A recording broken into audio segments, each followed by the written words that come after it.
classification, as geriatric intertrochanteric fractures remains a major public health concern due to considerable disability, morbidity, mortality and healthcare cost associated with these injuries. The underlying poor bone quality and unstable nature of the fracture makes the treatment difficult. So, this creates an interest in identifying alternative methods to fixation strategies to decrease the burden of failed primary fixation. We all know the problems associated with fixation in intertrochanteric fracture.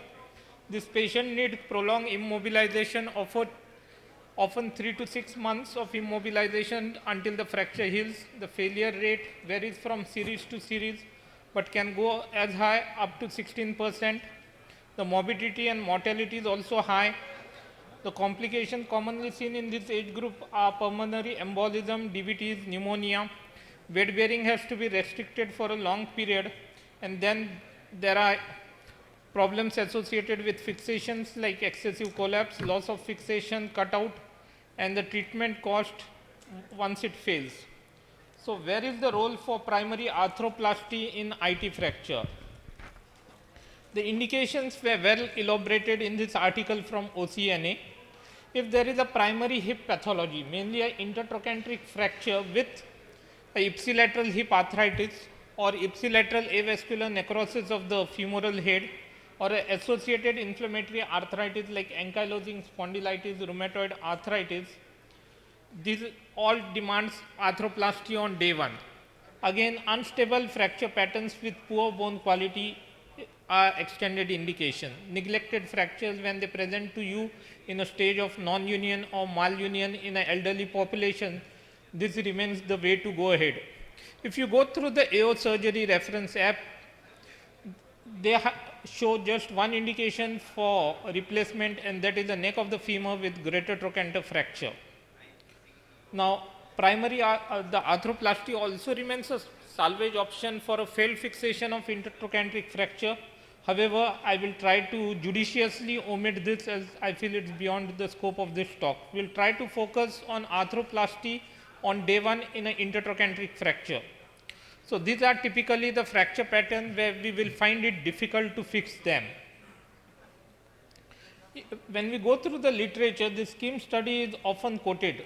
This was presented way back in 2005, where he analyzed 29 cases of arthroplasties over a period of 3 years, and he found that there was no significant benefit of arthroplasty. Also, there was a slightly higher incidence of morbidity in this group.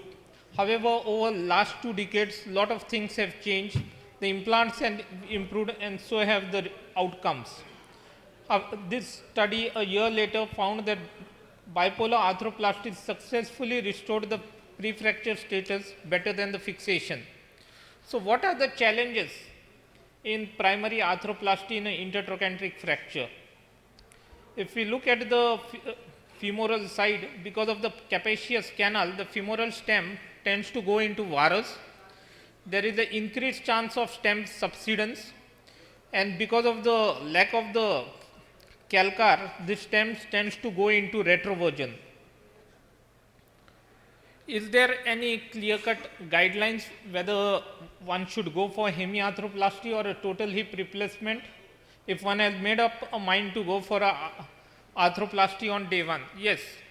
What one needs to do is look at the intra-articular pathology. If there is a IT fracture with a hip arthritis, either because of primary arthritis, avascular necrosis, or a rheumatoid or an ankylosing spondylitis, the best way is to go ahead with total hip replacement. The second concept one needs to understand is the level of ambulation. Kowal had came out with these levels of ambulation. Broadly, a patient can be divided into a community ambulator, social ambulator, household ambulator, and a bedridden patient. Probably in cases of social ambulators and community ambulators, one can think of going ahead with total hip replacement, whereas if it's a bedridden or a household ambulator, then one can stick to hemiarthroplasty. Now, coming to the approaches, there are various approaches described in the literature. The most commonly used being the posterolateral approach. We also have a transtrochanteric approach, and the anterolateral or the Harding's approach. About the transtrochanteric approach, once you cut the IT band, in a 4-part intertrochanteric fracture, the GT is always coronally split, and so you go between this anterior and the posterior fragment of the greater trochanter, hold the femoral head neck with a corkscrew and do a radial capsulotomy and deliver the head out. What about the femoral stem selection if you are going ahead with arthroplasty in an intertrochanteric fracture? The options are two, cemented and uncemented. If one plans to use a cemented stem, the advantage is early ambulation due to immediate stability. However, the problems are there is a higher risk of cardiopulmonary issues, and also there is a risk that the cement may disturb healing, especially of the greater trochanter fragment. Whereas, if one plans to go ahead with an uncemented stem, the problems of cemented are taken away, but then uncemented have their own problems, like the stem fit may be poor, the fixation may fail, and even the bone resorption may be high. So, what are the latest guidelines from 2023 when it comes to a femoral stem selection in an intertrochanteric fracture?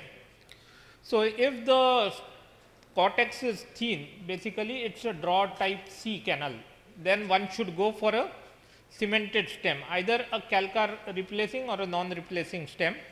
If it is a draw type 2 canal, that is the one with a good metaphyseal and a diphyseal femoral bone stock, one can use a uncemented porous coated cylindrical stem. And if it is again a good diphyseal bone, but a poor metaphyseal bone, then one may have to use a tapered modular femoral stem.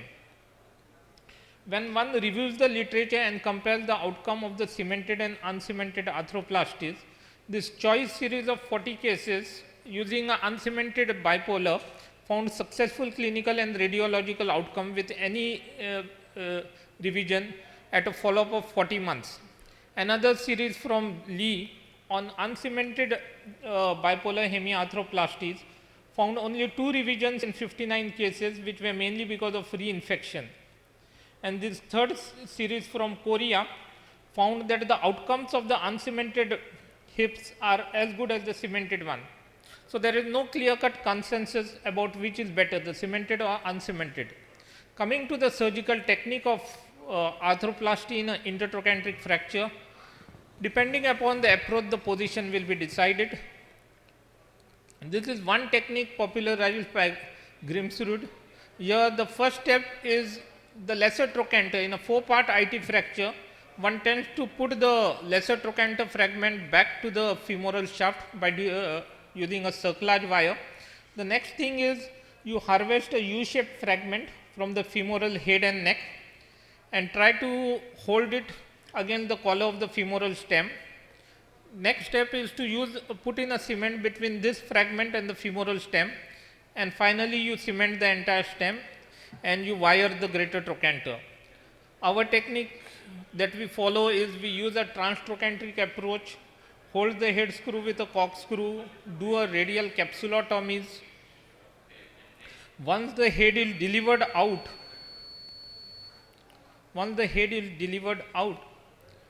a small fragment is harvested from the medial side of the femoral head. This fragment can be shoved into the medullary canal of the femur. This fragment needs to be trimmed.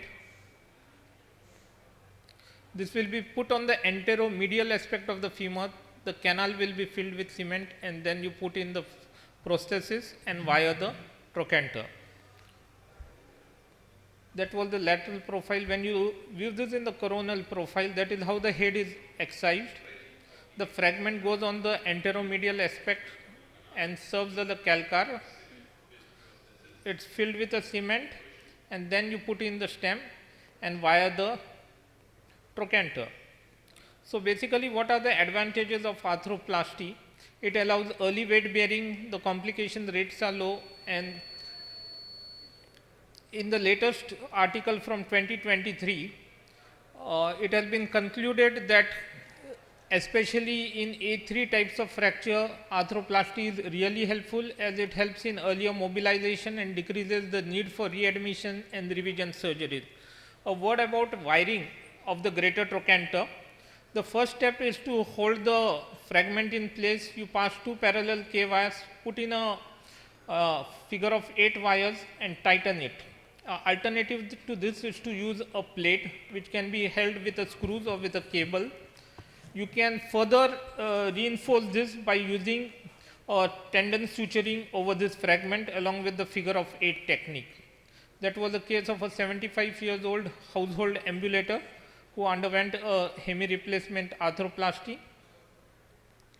Now this is not associated without problems. So the commonest problem that we encounter is the trochanter escape. The trochanter simply refuses to heal, and this problem has been found in close to 13% of the cases. This will lead to a weak abductor complex.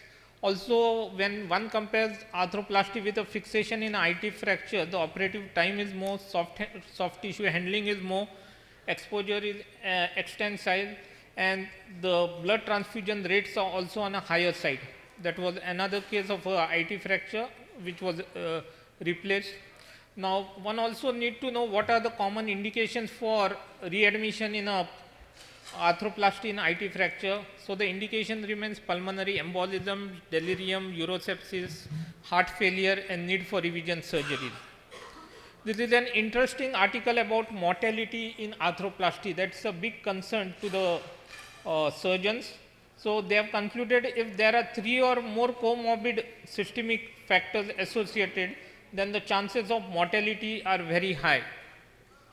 And they have found that the 1-year mortality can go as high as 32%. So, what is the post-op rehabilitation protocol? They are usually allowed weight bearing as early as possible. However, active abduction is restricted up to 6 weeks and a standard perioperative antibiotics and thermoprophylaxis is given. So, where is the scope for research in this primary arthroplasty in IT fracture?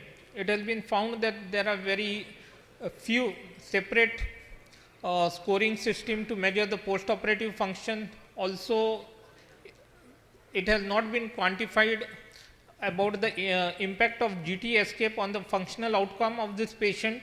Also, we need to evolve more as far as GT fixation techniques are concerned. The way out is to have a larger prospective studies with a greater volume of patient, which will help to address these deficiencies and gives us a meaningful practice changing outcome.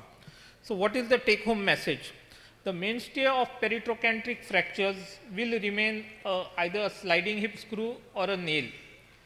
Primary arthroplasty has selected indications and is not the only treatment in elderly patient.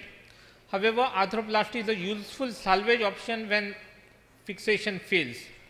Literature evidence suggests that intraoperative benefits are more with the fixation group, whereas the post-operative benefits like early mobilization, return back to the pre-fracture status are more with the arthroplasty group. That was in short about arthroplasty in IT fracture. Thank you for your patient hearing.